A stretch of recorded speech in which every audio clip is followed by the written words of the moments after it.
Welcome to the College of Social and Behavioral Sciences, or SBS for short. Again, my name is Kelly, and I will provide you an overview of our college before opening the Q&A part of the session. SBS Pathways is a framework we use when recognizing students to think about their plans for the college experience. We recognize that the college experience is holistic, and out-of-class learning is just as important as the in-class learning.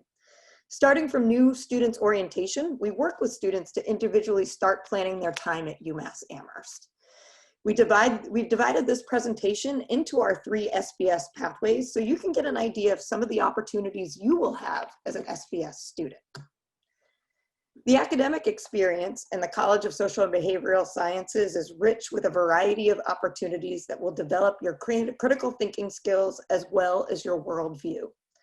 And for this presentation, we'll mostly focus on the academic pathway since prospective students often have many questions about academics. You know, this slide represents all the majors in the College of Social and Behavioral Sciences. SBS alumni hold leadership positions in all types of industries, and all of our majors develop transferable skills valued by employers. Skills like oral and written communication, critical thinking, and problem solving. And in most cases, majors do not equal career. So pick a major that fuels your interests and passions.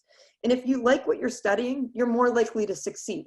And we'll help you utilize the SBS Pathways model to then leverage your major into careers of interest. And what I do want to do before we move on is actually highlight 2 new programs to SBS. One is managerial economics, and that's an applied economics major that develops quantitative, analytic, and managerial skills for future business leaders. And then we also have a new public relations track within journalism, and it's a great fit for students interested in becoming a better communicator, a strategic thinker, and someone who wants to work in both nonprofit, government, or business settings.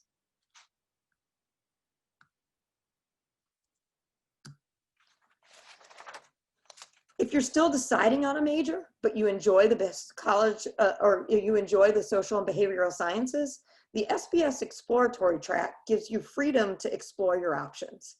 Our exploratory track curriculum will help you consider your SBS pathways while choosing a major. And this slide shows some statistics for SBS students admitted in fall 2019. As you can see, 63% declared majors within the College of Social Behavioral Sciences, and then the others declared majors all over the university. And as you can see, 14% were in the College of Natural Sciences, and that makes a lot of sense because they're home to psychology, which has a lot of overlap with us. As I mentioned earlier, many SBS students customize their majors. And one way to do this is to think about minors, certificates, and letters of specialization. I also saw a question in the chat earlier about accelerated master's programs, and we do have 2 in the College of Social and Behavioral Sciences. So if you're interested in earning a bachelor's and a master's within 5 years, the 2 options within our college are in public policy and data analytics. And these opportunities are a way to make your academic pathway unique. I also want to highlight first-year seminars that are offered throughout the university. These are small classes within your first semester, typically about 19 students or less. And we have special options within the SBS college that include the SBS Pathways model, as well as some major specific models. And something really unique about our college is that we hire teaching assistants or upper class students to also be part of these courses. So as a first year student, you'll have a lot of contact with an upper class student who can give you some information about their college experience and relate what your instructor is teaching you to the college experience. And then speaking of peers, we really value peer leadership within the College of Social Behavioral Sciences, and we find ways to bring peer leaders into the academic settings. And this is an opportunity that allows upper class students an opportunity to hone leadership, teaching, and mentoring skills, but it's also a great opportunity for new students to connect with upper class students. So we have peer interns within our Central Advising Center. Some of our majors have major specific peer advising. As I mentioned, the first year courses have teaching assistants. We have a diversity fellows program within our academic fellows program, which I'm going to talk about in a moment.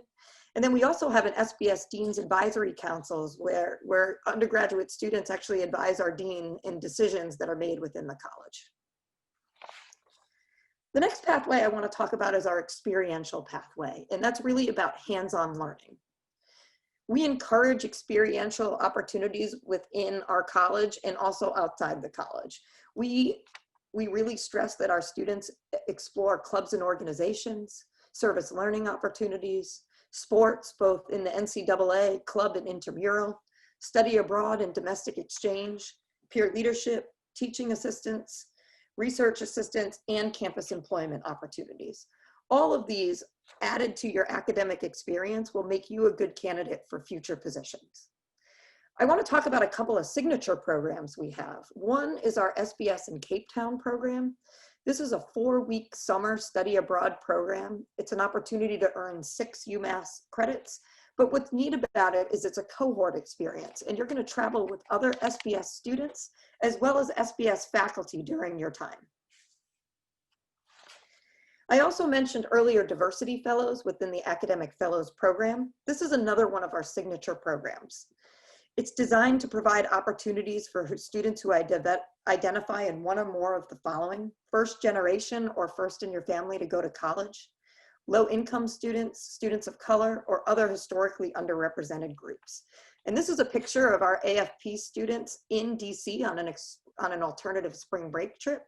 And 45% of our SBS students are eligible for AFP, and this is a program we're really proud of. Finally, last but not least, I want to talk about our final pathway, which is career and professional development. And it's really important to us that our SBS students don't just think about career development in their senior year. We have an experienced team of professional development staff, 4 full-time staff members dedicated to career and professional development within SBS. And they help students explore careers, explore majors, networking with SBS alumni, cover letter and resume support, seeking and applying for internships, navigating career fairs, and preparing for your professional job search. We also have a 1-credit course offered within SBS that gives students an opportunity to explore their career and professional development in a course setting. I want to highlight a couple of our career signature programs. One is the SBS in DC program. It's a 10-week summer internship. Our students live in DC. They participate in an internship on Capitol Hill, and students live together and take a course together. We also have an SBS in Boston internship, which is also cohort-based. It's in the spring semester, and students have the option of living on the Mount Ida campus. We also have signature programs involving SBS alumni. Our SBS alumni live all over the world and are in a variety of industries. We have a cohort, we have a food for thought lunch program in which students can connect with an SBS alum over a catered lunch. We also have SBS Shadows, in which SBS majors can spend a day at work with SBS alums to learn about what they do. And then last but not least, our student speaker spoke earlier about career fairs. There are career fairs all over campus that are open to all students, and the 2 hosted by us and SBS are the Government and Nonprofit Social Impact Career Fair, as well as the Media and Communication Fair.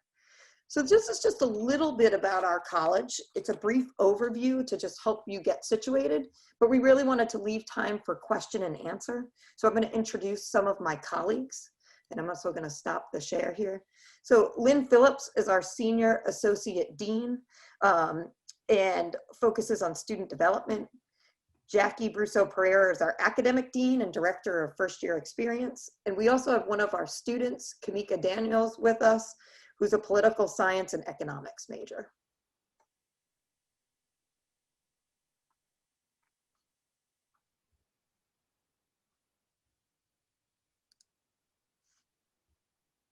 Good morning, folks. I hope if you have questions that you will send them our way. We're happy to answer them.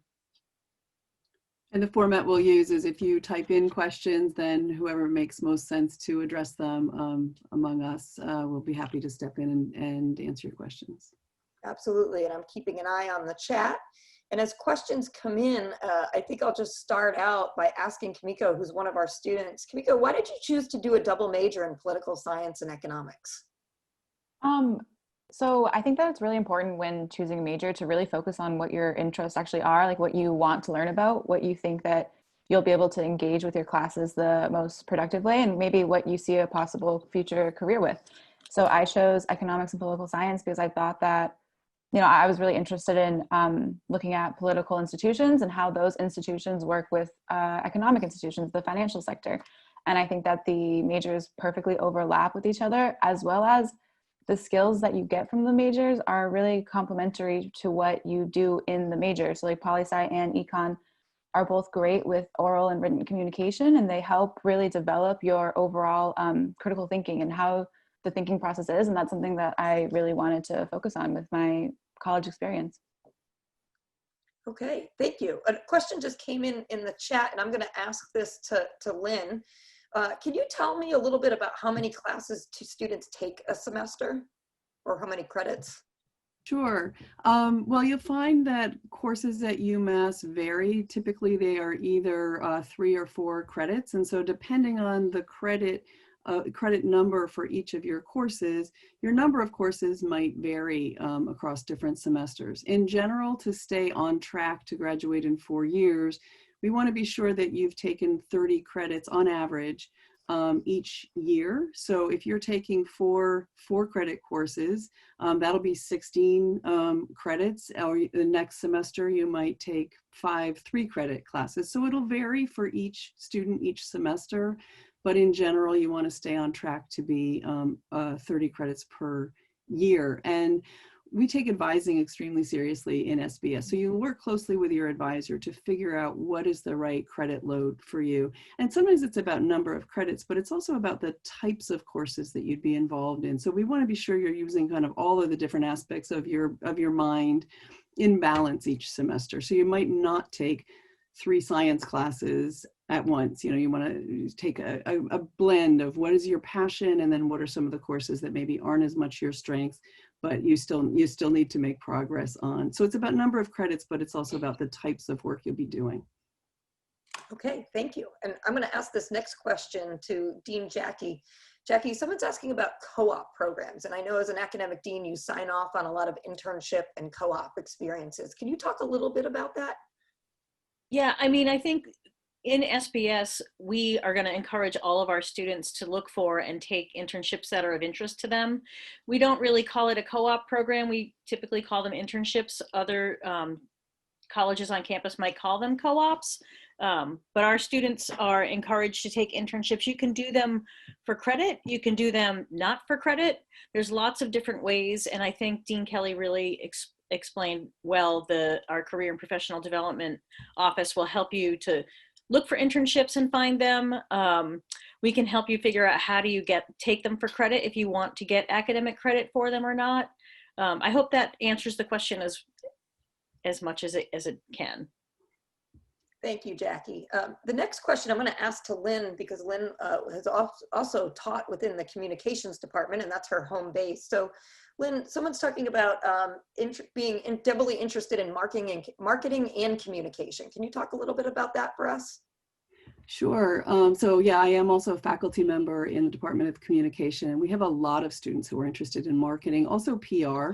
And communication is a wonderful intellectual home for people who are interested in doing marketing or other kinds of communications careers. So it is possible to double major between marketing and communication, and that's a very popular double major. But many of our students who aren't in the Eisenberg School, they are within communication, and they find it a wonderful opportunity to sort of get the theory behind how people think around persuasion, around perception, and to bring that into their work in marketing. And one of the things we feel really strongly about in the Department of Communication, but across the college, is that you really need to be thinking about pairing your major with internships. And it's through that experiential dimension, getting an internship and dipping into the field of marketing or whatever your interest might be, that's where you really get those competencies that you can bring forward on your resume, your talking points in interviews. Test out a field and see, actually, is marketing really for me? You know, some people think of marketing as exclusively a creative career, when in fact, there's a lot of research that goes into marketing. There's a lot of analytic work that goes into marketing. And so getting an internship and pairing it with what you've learned in the classroom is a really wonderful route to a career in marketing. All right, thank you, Lynn. I'm going to ask a question to Kimiko that came up in the chat earlier, but I'm going to broaden it a little bit. Kimiko, as a student who's been in both political science and economics, I think one thing people wonder is about class size. Can you talk a little bit about, you know, how class sizes kind of start out and how they change over your time as a UMass student? Yeah, definitely. So I feel like with econ classes specifically, I think there's around maybe 2 or 3 like basic classes that you have to take as an econ major. And that'll be like basic macroeconomics and microeconomics. Those classes are going to be a lot larger than some of your higher up econ classes. So I think those will be around maybe like 200 people. They're large lectures. But the best part about it is that you have professors as well as a whole staff of TAs that are specifically meant to make that class feel a lot smaller and make those connections with your instructors. But then once you move up to the higher end classes, you have a lot more freedom with what you want to choose for your studies. And so those courses could be from like 20 people to 30 people. It really depends on the course that you want to take and the popularity of that class. But you can find, you know, large classes as well as smaller classes with actually both majors. I would say it's very similar with poli-sci as well. More of the basic classes that you have to take early on, those are going to be a lot larger compared to the classes that you take throughout, you know, your junior and senior year, where you have a little bit more freedom in your schedule. I'd say those could be from 20 students to 30 as well. Okay, thank you. So there are 2 questions in the chat that I'm going to combine here. One is about, you know, overall requirements for the university, and the other is specific courses in the College of Social Behavioral Sciences. So, you know, to give a brief intro to that, you know, there are general education courses that are university-wide requirements, and then there are also major specific requirements within the College of Social Behavioral Sciences. We don't have a college-wide requirement right now. It's built into the majors, but I'm going to start with Jackie. Jackie, can you talk a little bit about the Gen Ed curriculum at UMass? Sure. So the Gen Ed curriculum, this is common at many different universities. We want students to have a broad base of understanding of all different kinds of things in the world. So your Gen Eds will have some math and science and history and arts and literature. We also have a really strong, excellent diversity requirement too, so that you're learning about all different kinds of things around the world. So you'll have your Gen Eds to complete.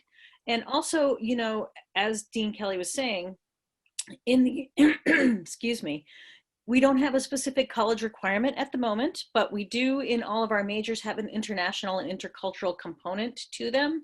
We really feel in SBS that it's important for students to understand the greater world that they live in and not just sort of the country that they come from or the town they come from.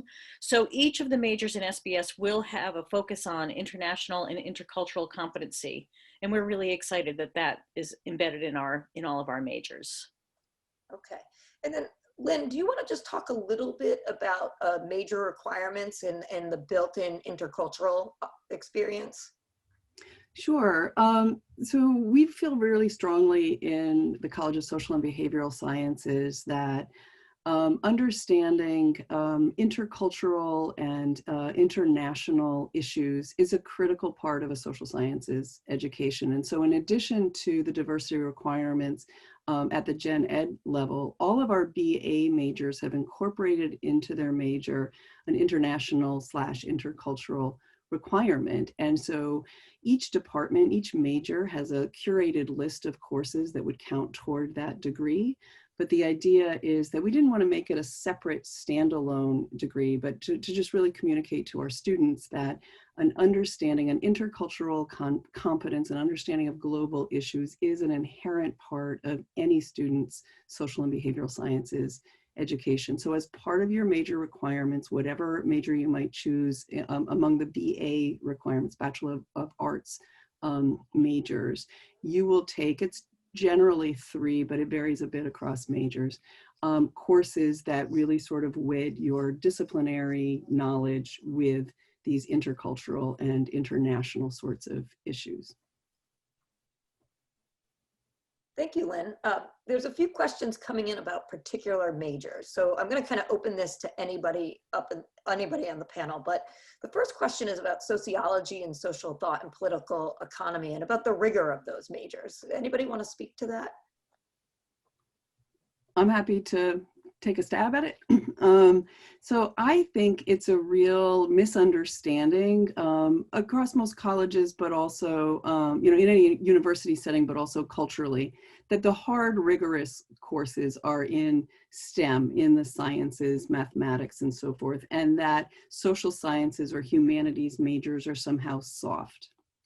I would say that students in those majors, the specific question was about sociology and social thought and political economy, but any SBS major, those classes are incredibly rigorous in that they not only require you to dive into complicated theory and to look at research studies in the field, but they really ask you to turn your preconceived notions on their heads, to really think outside of your own lenses that you walk into the class with, and see the world in new ways. And that is incredibly hard work. It's hard intellectual work and it's hard personal work. And I would say, without a doubt, students in those majors, but all of our majors, get a really, really rigorous intellectual workout as they go through the progression of courses in their majors, no question.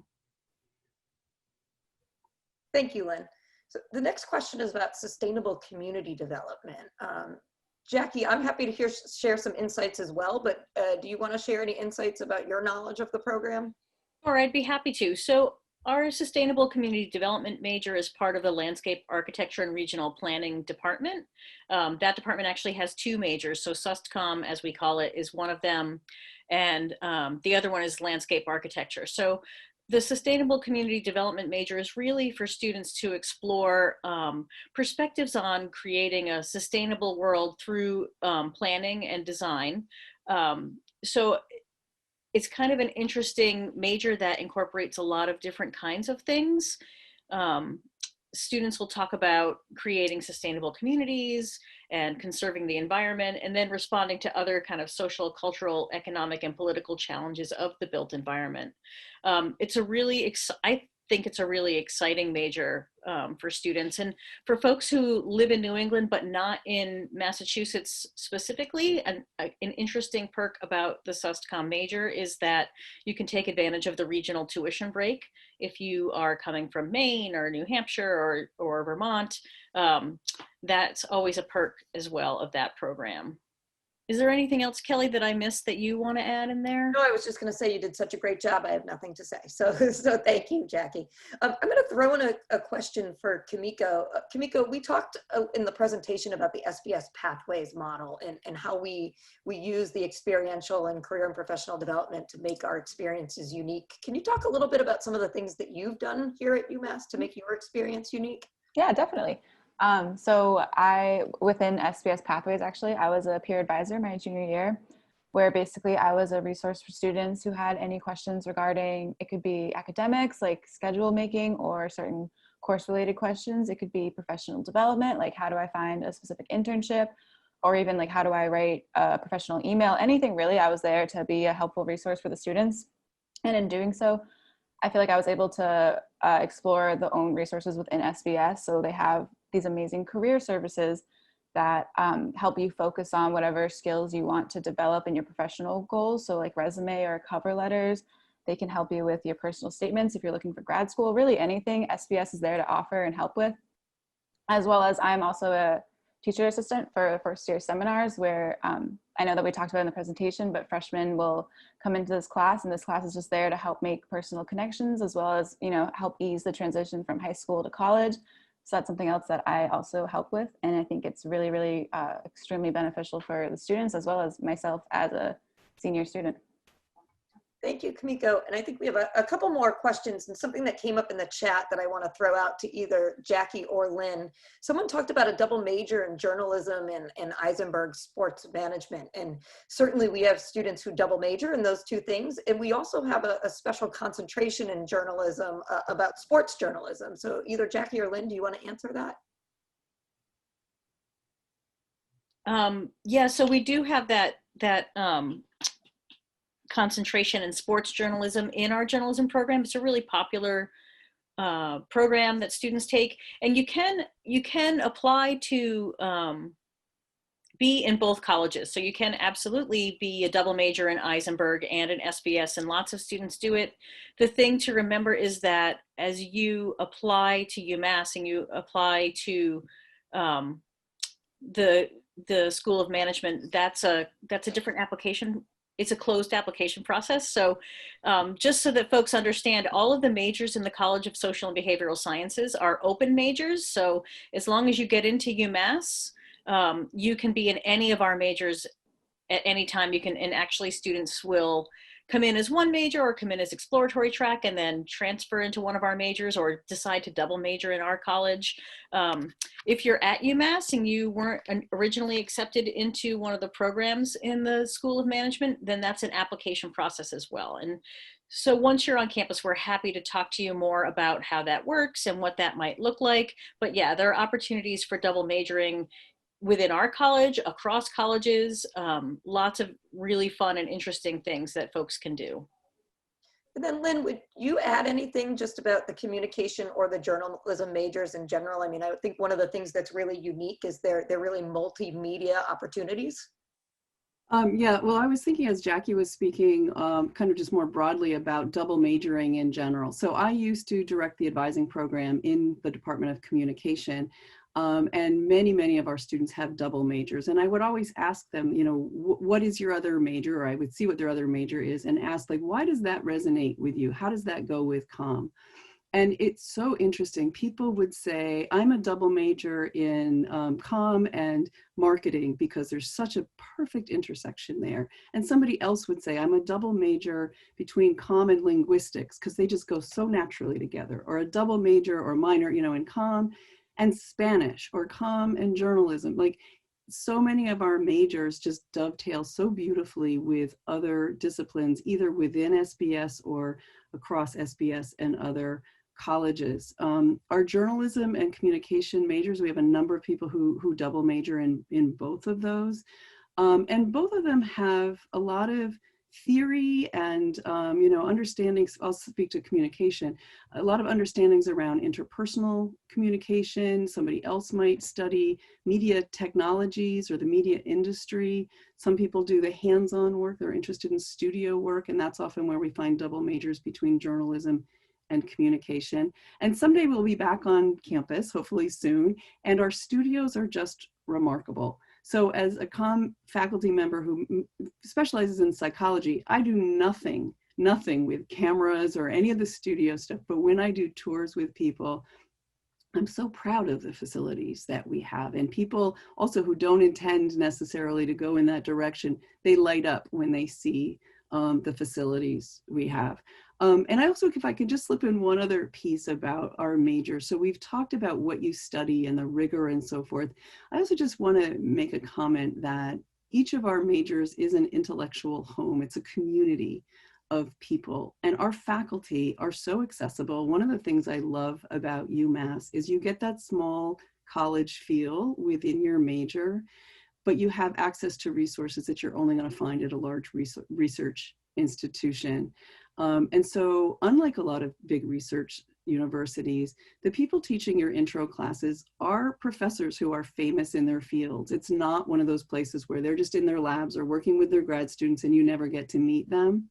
We have incredibly student-centered advisors and faculty, and within each department there are clubs, there are ways to get involved. There's the pizza welcome party. So your major will become part of your life, not just something you do when you step in the classroom to put on your student hat. So as we wrap up, I want to ask one final question to Kimiko as our student representative. Kimiko, is there any advice that you would give our prospective students right now as they're thinking about choosing a college and choosing a major? Well, I think that it's really important to be honest with yourself and your situation. I think you're gonna have to take like a self-reflective moment to think about what your interests are, what you want to do, what you like learning about, what you think you'll be able to engage with the college experience really well, but also looking at like the real facts of your situation. Like UMass is amazing because of its affordability as well as the education that it provides for you and the experience that you get as a student.